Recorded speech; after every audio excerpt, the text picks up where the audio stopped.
Morrissette here with Napa.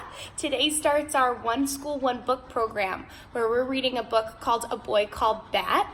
And in the story, there's a character who is a veterinarian and she has a very interesting patient. And so today we're going to take a trip to our vet, Dr. Walsh, and we're going to talk to her about her job and all the things she does as a vet and see if she's had any cool patients. Hello, we are here with our vet, Dr. Walsh. Can you go ahead and introduce yourself? Hey, my name's Caitlin Walsh. I'm a veterinarian. I'm a small animal veterinarian, meaning I take care of all dogs and cats. What animals do you usually see in your office? So we typically see mostly dogs and cats. There are a couple of veterinarians in our office who will see exotic small mammals and birds. Ooh, what kind of exotic small animals? So mostly rodents, gerbils, hamsters, rabbits. Oh, those are considered exotic. They are. So if you have a gerbil at home or a hamster, you have an exotic animal. True. What is the most exotic animal a vet here has ever treated? So a vet here, we've treated a hummingbird here, but in my career, the most exotic one that I've treated is a zebra. Ooh, you've treated a zebra? Yeah, it was a baby zebra. Oh my gosh, was it at a zoo? No, it was privately owned. Wow, what did it need done? She was just really sick. Oh, poor baby zebra. Yeah. That's really interesting. So how did you know how to treat the zebra? Was it similar to treating a dog? They're pretty similar to horses. That would make the most sense. Duh, Miss Morrissette. What is the biggest animal you've ever treated? So the biggest animal I've ever treated was a 2,200 pound draft horse. Whoa! Your average horse is probably about 1,000 pounds, so he was a little over double your average horse. Was he purposely that large, or was that? Mm-hmm. Oh, Yep, it's average for them. That's crazy. Mm-hmm. Were you scared to work with an animal that big? Not really, they're gentle giants. Oh. What's the smallest animal you've ever treated? So the smallest animal I've ever treated was a little field mouse, but Dr. Powers here has treated a hummingbird, which was pretty small too. Oh wow, what did you need to do with the field mouse? Not good. How long were you in school to become a vet?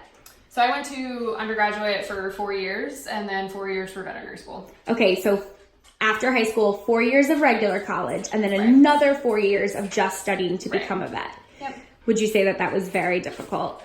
It's a lot. If you compare veterinary school to typical medical school, we have to learn about all sorts of species. So they have an average 6-week anatomy course, and we have a full year of learning about dogs, cats, horses, cows, sheep, pigs, all sorts of animals. Right. When you were in school, did you get to practice treating any of those animals? Yeah. So we go through clinics. Our final year is all clinics where we go through and treat dogs, cats, horses. There were some cows, llamas, those sorts of animals. Wow, very cool. What is your favorite part of your job? My favorite part is building bonds with my patients and clients, so we can see puppies and kittens from the earlyhood all the way through their end-of-life decisions and can care for them for a really long time. Yeah, and seeing Napa has to be your favorite Absolutely. part. Best part of my day. What is the most unusual thing you've seen? It's hard to say the most unusual thing because we have new things coming in every day.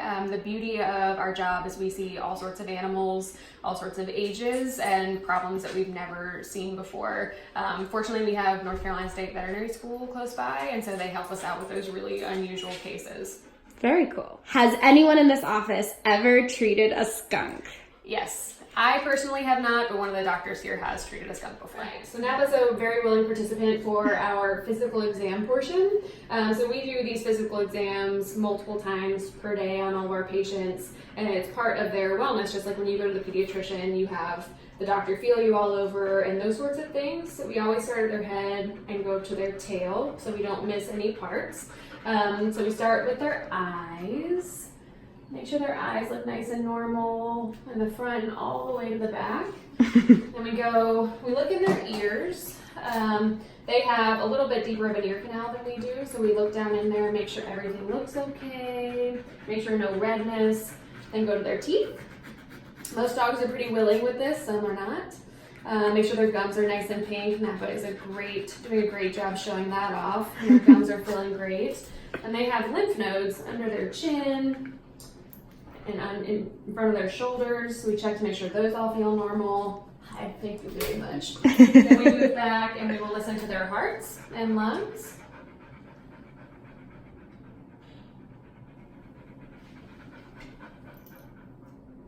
Good girl. It's hard to hear if they pant, so typically we try to make it so they're not panting. She's always panting. All right, good job, kiddo. And then we feel their bellies. They have a lot of organs inside of their bellies, so we feel all those and make sure all those are normal. And then we'll feel every single joint that they have. Sorry, I know you're on the table. We'll bend their joints, see that they feel okay, that they're not painful on any of them. Do you think this is weird, Napa? And go to their hind legs. And then it's kind of hard to look at their skin because they have all that hair. And Napa has a lot of hair. A lot. So we will look through their coats, make sure they don't have any fleas or ticks, feel them all over for any masses. And we have a comb that we can do that we can comb through their hair to help see if they have any fleas or anything like that. But Napa looks great. Yay! Perfect checkup, right? Yay! Good girl, Napa. So as you can see, vets do a lot of really cool things, and we love our vet. Vets are awesome, and so I'm really excited to read more about the veterinarian character in A Boy Called Bat. What about you, Napa? Are you going to read it with us?